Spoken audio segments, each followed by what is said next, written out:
नमस्कार। आज हम पढ़ेंगे पत्रकारिता लेखन के विभिन्न रूप और लेखन प्रक्रिया।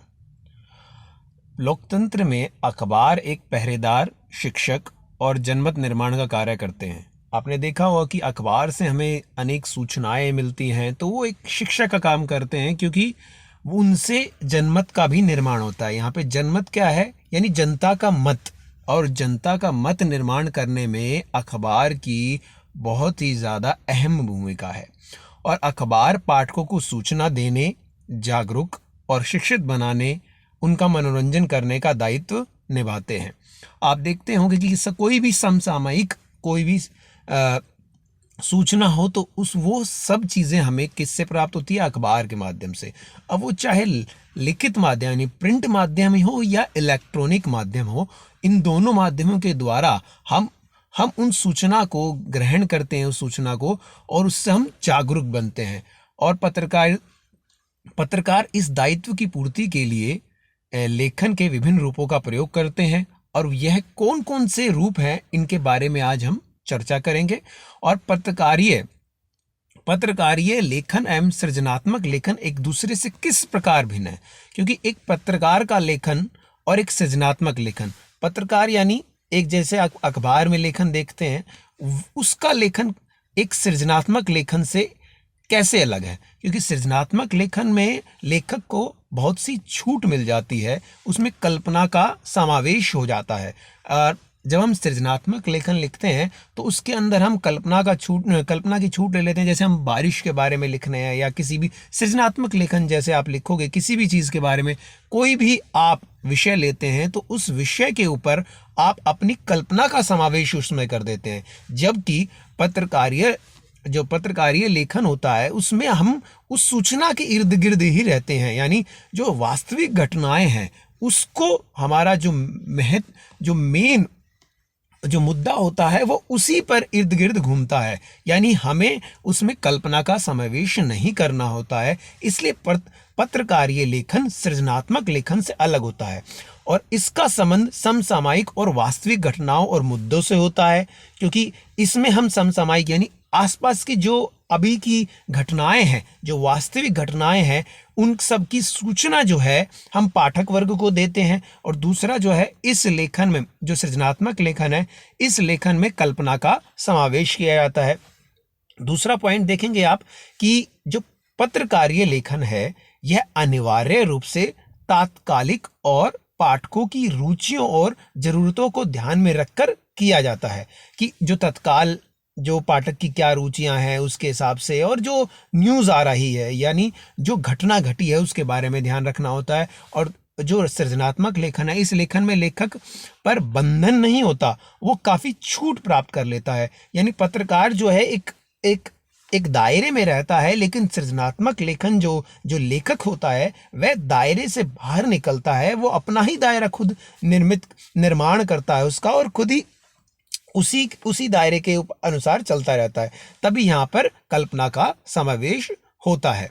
अब आगे देखते हैं कि पत्रकारिता के विकास में जिज्ञासा जो है उसका मूल भाव जो है सक्रिय रहता है, क्योंकि अगर हम जिज्ञासु नहीं होंगे, यानी जानने की इच्छा जब तक हमारे अंदर नहीं होगी, यानी जिज्ञासा की प्रवृत्ति नहीं होगी, तो हम किसी को जानेंगे ही नहीं। और ये जिज्ञासा प्रवृत्ति ही पत्रकारिता सिखाती है, क्योंकि अगर हम जानेंगे कि अगर हम अंदर जिज्ञासा की प्रवृत्ति है, तभी हम उसके मूल रूप को जानेंगे, उसके पीछे की सच्चाई को जानेंगे। तो एक पत्रकार के लिए जिज्ञासा की प्रवृत्ति या मूल भाव होना आवश्यक है। और अच्छे लेखन की भाषा कैसी होनी चाहिए? आप किसी भी तरह का लेखन देख रहे हैं तो उसकी भाषा एकदम सीधी, सरल और प्रभावी होनी चाहिए।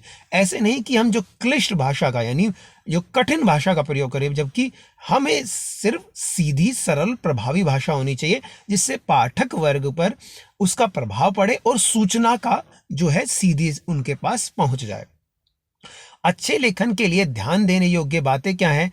कि गूढ़ से गूढ़ विषय, यानी जो कठिन विषय भी होता है, जिसको समझना मुश्किल होता है, ऐसे विषयों को भी वो बहुत ही सरल तरीके से प्रस्तुत कर दे, और ना कि सिर्फ सरल तरीके से, बल्कि उसे रोचक और सहज तरीके से भी पेश करना होता है। तो अच्छे लेखन के ये गुण होते हैं, ध्यान में रखनी बातें होती हैं कि विषय जो है तथ्यों द्वारा पुष्ट हो, यानी ऐसा ना हो कि हम हवाई बातें करें, तो उसमें तथ्य भी होने चाहिए कि ये सच्चाई के इर्द गिर्द ही घूमे, कि विषय जो है वो तथ्यों के ही इर्द गिर्द घूमे, और लेख जो है उद्देश्यपूर्ण होना चाहिए। ऐसा नहीं कि हम किसी भी विषय के ऊपर लेख लिख दें और उसका कोई उद्देश्य ही ना हो। अब पत्रकार के प्रकार क्या होते हैं, अलग अलग टाइप से पत्रकारिता करते हैं, तो उसके प्रकार क्या होते हैं वो देख लेते हैं हम। कि एक पूर्णकालिक पत्रकार होता है, कि पूर्णकालिक क्या होता है, जो समाचार जो एजेंसी होती है या संगठन होता है समाचार में, जो उन संगठन में नियमित रूप से काम करता है, उसको वेतन मिलता है, हर महीने पगार मिलती है, तनख्वाह मिलती है, तो उसे हम कहें पूर्णकालिक जो कार्य करता है ऐसा पत्रकार, वो पूर्णकालिक कार्य के होता है वो। दूसरा होता है अंशकालिक।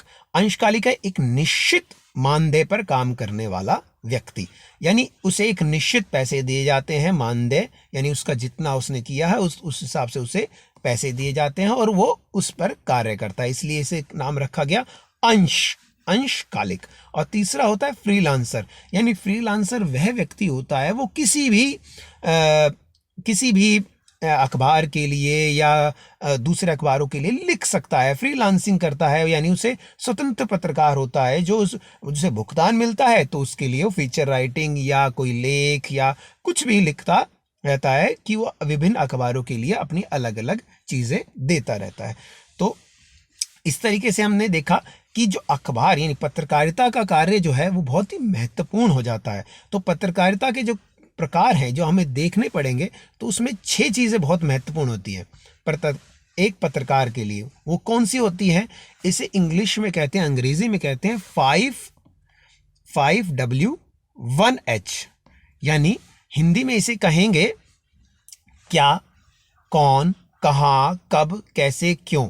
यानी ये सारी चीज़ें एक अच्छे पत्रकार के लिए नहीं, यानी एक अच्छे जब लेख लिखा जाता है, यानी एक अच्छा पत्रकार ये सारी चीज़ें इसमें समाहित करता है जो भी लिखता है, क्योंकि हम ये सारी चीज़ें होंगी तभी वो रिपोर्ट कहलाएगी। यानी एक रिपोर्ट में, एक अच्छे लेख में ये सारी चीज़ें होनी चाहिए कि कैसे, कि ये क्या हुआ, एक तो कौन सी घटना घट गई, कैसे हुई, किसके साथ हुई, क्यों हुई, कहाँ हुई और कब हुई। तो ये सारी चीज़ें जब हम एक जगह पे रो देते हैं तो एक रिपोर्ट बन जाती है, यानी एक लेख तैयार हो जाता है। तो इसके अंदर, एक लेख के अंदर ये सारी चीज़ें होनी अनिवार्य हो जाती हैं। ये 6 की 6 चीज़ें अनिवार्य, इसे अंग्रेजी में कहते हैं 5W1H, यानी व्हाट, व्हेन, व्हाई, वेयर, ये सारी चीज़ें, और H का मतलब हाउ। तो ये सारी चीज़ें होती हैं। अब आपने उल्टा पिरामिड शैली पढ़ी थी, उसमें क्या होता है कि मुखड़ा होता है, उसमें मुखड़ा होता है, एक बॉडी होती है और एक समापन होता है। यानी मुखड़ा यानी जो ऊपर का भाग होता है जिसमें सबसे महत्वपूर्ण बातें आती हैं, और दूसरा बॉडी यानी जिसमें कुछ महत्वपूर्ण बातें आती हैं, उससे कम महत्वपूर्ण बातें होती हैं, और समापन में सबसे कम महत्वपूर्ण। तो यही उल्टा पिरामिड शैली है जिसको इस पिक्चर के द्वारा यानी दर्शाया गया है। तो अब ये हमने देखा कि किस तरीके से एक लेख लिखा जाता है, उसमें क्या क्या चीज़ें होनी चाहिए, और ऊपर हमने पढ़ा था कि सृजनात्मक लेखन और पत्रकारिता वाले लेखन में क्या अंतर होता है मूल रूप से। और एक आगे हम पढ़ते हैं कि फीचर लेखन कैसा होना चाहिए। एक फीचर, अब ये अलग टॉपिक है, इसके बारे में हम अगली वीडियो में इसके बारे में चर्चा करेंगे कि फीचर लेखन क्या होता है। धन्यवाद।